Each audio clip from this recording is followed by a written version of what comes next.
અંદર આપણે કલ્ચરના bacteria use કર્યા છે અને આની અંદર આપણે કલ્ચરના બેક્ટેરિયા નથી યુઝ કર્યા.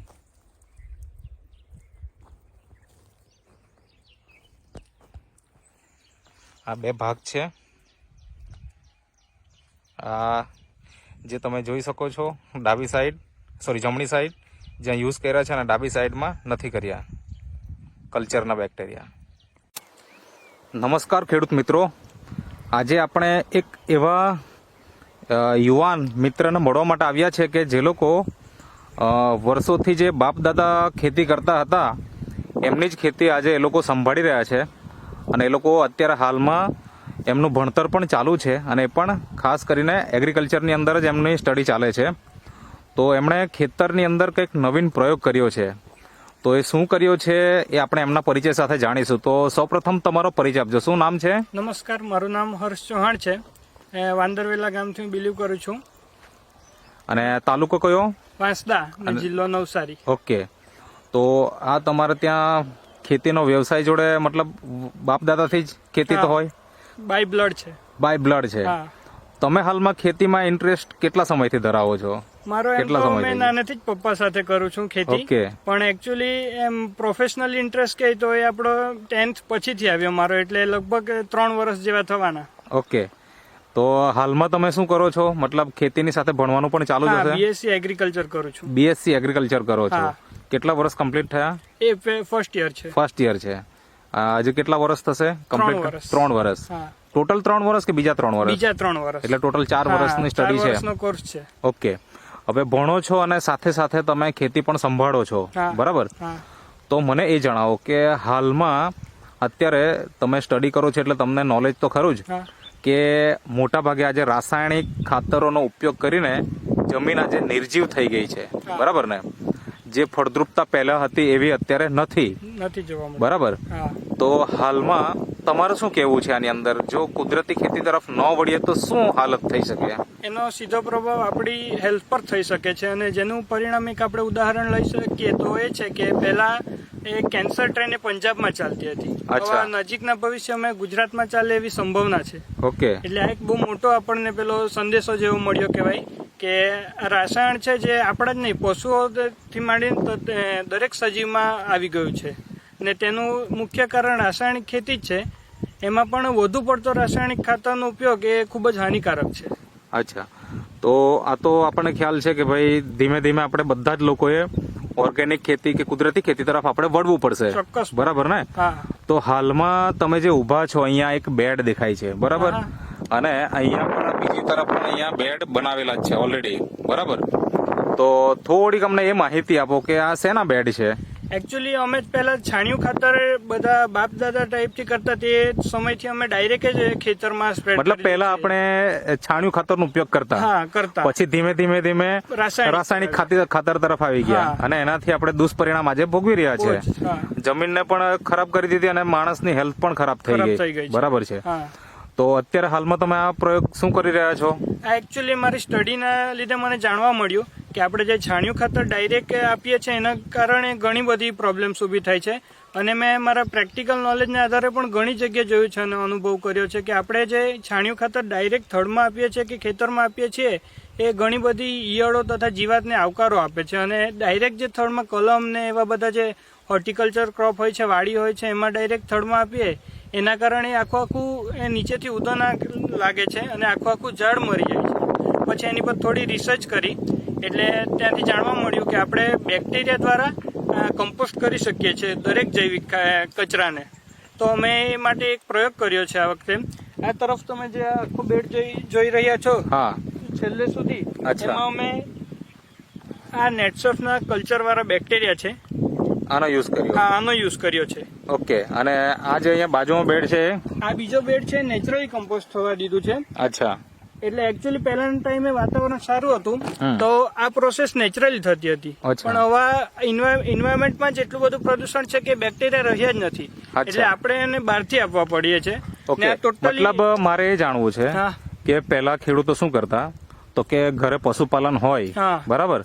એટલે છાણ અને કચરો આ બધું ઉકરડામાં નાખતા અને પછી એને એક વર્ષ સુધી એ લોકો કરવા કવડાવતા દેતા હા અને પછી એનો ઉપયોગ કરતા. હા એટલે હવે કમ્પોસ્ટ આજના સમયમાં કદાચ ખેડૂત પાસે એટલો ટાઈમ જ નથી હા. એક વર્ષ સુધી રાખવાનો, હા. એટલે થોડા મહિનામાં જ એ કાઢી નાખતો હોય તાજું. અને ડાયરેક્ટ તાજો જ પછી ઉપયોગ કરતો હોય, તો એનો કેટલો ફાયદો થાય એમ?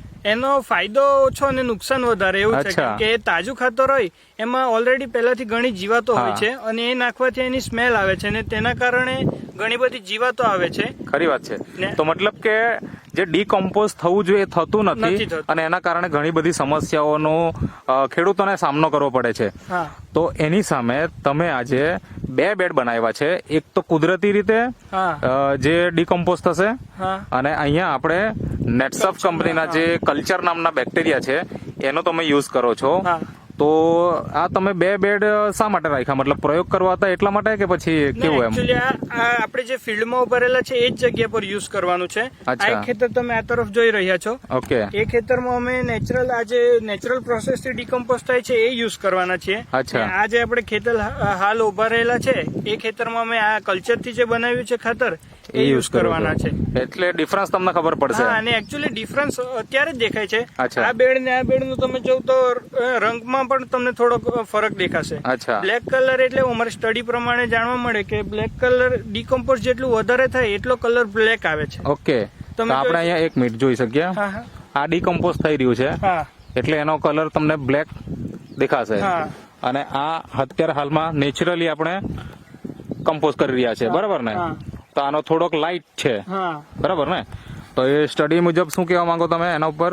એટલે કે આ જેટલો બ્લેક કલર વધારે હોય એટલો ડીકમ્પોઝ વધારે થયું એ ખાતર. અચ્છા. અને એના લીધે એક બીજી પ્રોબ્લેમ આવે છે હમણાંના ટાઈમમાં કે ડુક્કર અને ભૂંડ આખા ખેતર બરબાદ કરી જાય છે. અચ્છા. એનું મુખ્ય કારણ એ જ છે કે આપણે છાણિયું ખાતર નાખીએ એની સ્મેલ આવે છે અને એ સ્મેલ થી ડુક્કરો આપણા ખેતરમાં આવે છે.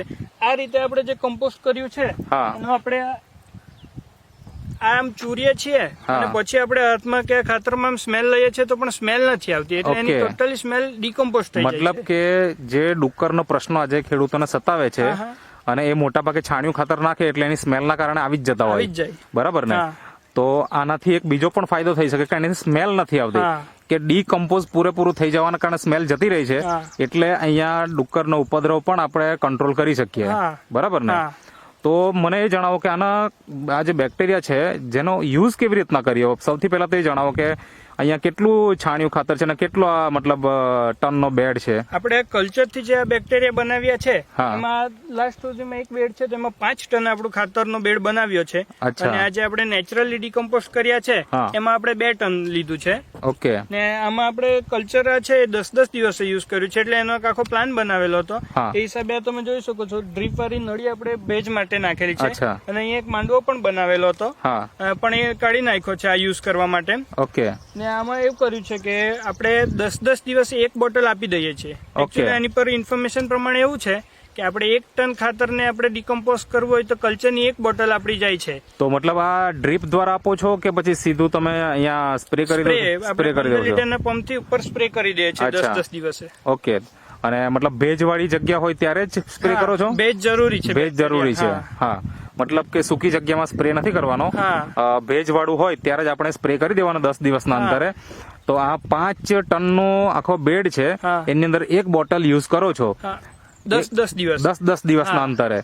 તો અત્યાર સુધીમાં કેટલી બોટલ યુઝ કરી? અત્યાર સુધીમાં આપડી 40 દિવસ તો આ 45મો દિવસ છે, એટલે 4 બોટલ કમ્પ્લીટ થઈ ગઈ છે. અચ્છા. આજે હવે એનો જલ્દી આપી દેવાના છે કેમ કે ડીકમ્પોઝ સારું થયું છે. આ કેટલા દિવસનું થઈ ગયું હશે? આ 45 થી 47 જેવા દિવસનું થયું છે. ઓકે. હજી કેટલા દિવસ રહેશે? હજુ એ 10 થી 15 દિવસ રહેશે કેમ કે અચ્છા. 5 ટન છે ને 5 બોટલ આપણે યુઝ યુઝ કરવાના છે. હા એટલે ટોટલ કેટલા દિવસની અંદર તૈયાર થઈ જશે? 55 દિવસની અંદર તૈયાર થઈ જાય. 55 દિવસની અંદર તૈયાર થઈ જશે. તો આ 5 ટન ખાતર બનાવવા પાછળ કેટલો ખર્ચો થયો? એકચ્યુઅલી કેવું છે અમારે છાણ તો એમ ઘરનું જ છે આ, હા. પણ આપણે એમ ગણીએ તો હા. એક આપણે ટ્રેક્ટર લાવીએ એમાં 2 ટન આવે છે હા. અને એક ટ્રેક્ટર આપણને 2000 રૂપિયાનું પડે છે. એટલે અચ્છા. આપણે અહીંયા કેવું કે 5 ટન છે હા. એટલે 10,000 રૂપિયાનું આપણું રો મટીરિયલ તરીકે છાણિયું ખાતર થયું છે. બરાબર. અને આ બોટલ 900 રૂપિયાની એક છે, હમ. તો એના 4500 રૂપિયા થયા છે. ને ઓકે. લેબર કોસ્ટ ને બીજું આપણે એક્સ્ટ્રા ગણીએ તો 500 થી 1000 રૂપિયા થાય છે. એટલે 15,000 ના આસપાસ તમારો ખર્ચો થઈ ગયો. આ બેડ બનાવવા માટે થઈ ગયો એમ, હા. કે જેમાંથી 5 ટન ખાતર રેડી થશે, હા. બરાબર ને? હા. અને હવે આ 5 ટન ખાતર રેડી થશે એ આ ખેતરમાં ઉપયોગ થશે. હા હવે તમારા કોઈ આસપાસના કોઈ ખેડૂત મિત્રો કોઈ આવ્યા અને જોયું ખરું એમણે શું ફીડબેક આપી એ પણ થોડુંક જણાવો. ઘણા આપણે ખેડૂત મિત્રો અહીંયા જ મેઇન રોડ છે એટલે ઘણા ખેડૂત મિત્રો આવે છે અને નર્સરીને લગતા ઘણા લોકો આવે છે તો એવું કહે છે કે આ ખાતર આપી દેવો અમને, કેમ કે એવો જોઈ છે તો એવો ઘણો અનુભવ છે તો એમને ખબર પડે કે આ ખાતર ડીકમ્પોઝ થયેલું છે. અચ્છા, એ કેવી રીતના ખબર પડી એમને? એવું આવે છે ને ખાતરમાં એમ હાથમાં લઈને જોઈ છે, એમ ભૂકો કરી જોઈ છે એટલે ખબર પડી જાય. હા, સ્મેલ લઈ જોઈ છે, સ્મેલ નથી આવતી. ઓકે, તો મતલબ કે જો કોઈ ખેડૂત મિત્ર ડાયરેક્ટ માનો કે ખાતર નાખે છે, છાણિયું ખાતર, એની જગ્યાએ ડીકોમ્પોઝ કરીને જો એ ખાતર નાખે તો શું લાગે પર્સન્ટેજ વાઇઝ કેટલો ડિફરન્સ આવી શકે નોર્મલ એક છાણિયું ખાતર અને ડીકમ્પોઝ કરેલું ખાતર વચ્ચે? આ કેવું છે, હજુ અમે બનાવ્યું છે, યુઝ નથી કર્યો, તો પણ આ બનાવ્યું એની પરથી જે રિઝલ્ટ મળ્યું છે એની પરથી મારી સ્ટડીને અનુભવ પ્રમાણે કહી શકું કે આપણે 25 થી 30% આપણને ફાયદાકારક સુધારો થઈ શકે. હવે માનો કે આ તો એક વાત થઈ, આપણે યુઝ કરશું તો આપણને બેનિફિટ મળશે, પણ ખેડૂતોને પૈસાથી કેવો બેનિફિટ થાય? માનો કે આ ડીકમ્પોઝ ખાતર માર્કેટમાંથી આપણે લાવવું હોય ક્યાંકથી વેચાતું, તો અત્યારે હાલમાં એનો શું રેટ ચાલે? આનો આપણે બહાર લેવા જઈએ તો 7 થી 8 રૂપિયા કિલો મળે છે એરિયા વાઇઝ, પણ 7 રૂપિયા મિનિમમ. 7 રૂપિયા તો ચાલે મિનિમમ, બરાબર ને? એટલે 7 રૂપિયા જો કિલો ના હોય તો 1 ટન ના કેટલા થયા? 1 ટન ના 7,000 રૂપિયા. 7,000 અહીંયા 5 ટન થવાના એટલે કેટલા થશે? 35,000 રૂપિયાનું થાય છે. 35,000 નું ખાતર થશે અને એની સામે આપણે ખર્ચો ટોટલ 15,000 નો કર્યો છે અને એમાં પણ આ જે બેક્ટેરિયા છે જે બતાવજો ને થોડા, 1 મિનિટ આપણે ખેડૂત મિત્રોને બતાવીએ. આજે તમે જોઈ શકો છો બાયોફિટ કલ્ચર કે જેમની એમણે ખાલી 5 બોટલ ઉપયોગ કરી છે, તો MRP હિસાબે ગણીએ તો પણ કેટલા થાય? 900 રૂપિયાની એક બોટલ આવે છે લીટરની ને આપણે 5 યુઝ કરી છે, બરાબર, એટલે 4500 રૂપિયાનો ખર્ચો આપણો થયો છે અને એની સામે 35,000 નું ખાતર આપણે તૈયાર કર્યું છે. તો ખેડૂત મિત્રો, તમે પણ આજે ઘણા બધા રાસાયણિક ખાતરો નાખીને કંટાળ્યા હશે અને ઉત્પાદન આજે આપણને જોઈએ એવું મળતું નથી, તો તમે પણ એક વખત તમારા ખેતરમાં એક પ્રયોગ કરો જેથી તમને પણ ખબર પડશે કે ખરેખર કેટલા પાવરફુલ બેક્ટેરિયા છે કલ્ચરના. બીજું તમારે કંઈ કેવું છે ખેડૂત મિત્રોને? આપણે આ ખાતરનો ઉપયોગ હવે કેવું છે કે પહેલાના ટાઈમમાં રાસાયણિક ખાતર નાખતા તો ચાલી જતું હતું, કેમ કે કેવું આપણા બાપ દાદા લોકોએ જમીનની માવજત બહુ સારી રીતે કરી હતી એટલે એનો પાવર ચાલતો હતો, પણ રાસાયણિક ખાતરનો એટલો બધો ઉપયોગ થઈ ગયો કે અમે ખુદ અમારી જમીનમાં પણ અનુભવ કર્યો છે કે આપણે ગમે જેટલી કાળજી કરીએ તો પણ ઉત્પાદન નથી આવતું. અમે છેલ્લા 2 વર્ષથી એવી ટ્રાય કરીએ છીએ કે અમે ડાયરેક્ટ આ કમ્પોસ્ટ કરીને નેચરલી આપીએ છીએ, તેમાં પણ અમને 10% સુધારો જોવા મળ્યો છે. આ તો જોઈને જ લાગે છે કે 30% તો ચોક્કસ આપણને વધારો મળશે જ ઉત્પાદનમાં. કમ્પોસ્ટ થયેલું ખાતર આપણને બતાવશે તો આ ખેડૂત મિત્રો જોઈ શકો છો. હા, હવે આનાથી શું ફાયદો થાય બીજો ડીકમ્પોઝ થી? આનાથી એક બીજો એ ફાયદો થાય છે કે તમે આમાં જોઈ શકો છો કે આમાં કચરું થોડુંક પણ નથી, આપણે જે વીડ કહીએ એ થોડુંક પણ નથી, એટલે આમાં એકચ્યુઅલી આ બેક્ટેરિયાનો એક ફાયદો થાય છે કે આપણે આ જેટલું આમાં પણ બિયારણ આવે છે, મોસ્ટ ઓફલી કેવું હોય છે કે છાણિયું ખાતરથી જ ટોટલી બિયારણ આપણા ફિલ્ડમાં જાય છે, ખેતરમાં જાય છે અને તેના લીધે જ આપણે વીડીસાઇડ નો યુઝ વધારે કરવો પડે છે. બરાબર છે. આનાથી એક બહુ મોટો ફાયદો એ થાય છે કે આપણે વીડીસાઇડ નો પણ ખર્ચો બચે છે, કારણ કે આમાં જેટલા પણ કચરોના બિયારણો હોય છે તે બધા ડીકમ્પોઝ થઈ જાય છે. બરાબર, એટલે ખેડૂતોને જે કચરો મારવા માટે કેમિકલ નાખવું પડે એ નાખવાની જરૂર નથી પડતી, કારણ કે અહીંયા ડીકમ્પોઝ થઈ જાય છે જે પણ બીજ હોય એ. બરાબર ને? કમ્પોઝ થઈ જાય છે. હા, એટલે આ જે તમે કીધું કે બ્લેક થઈ જાય એ થોડુંક બતાવો.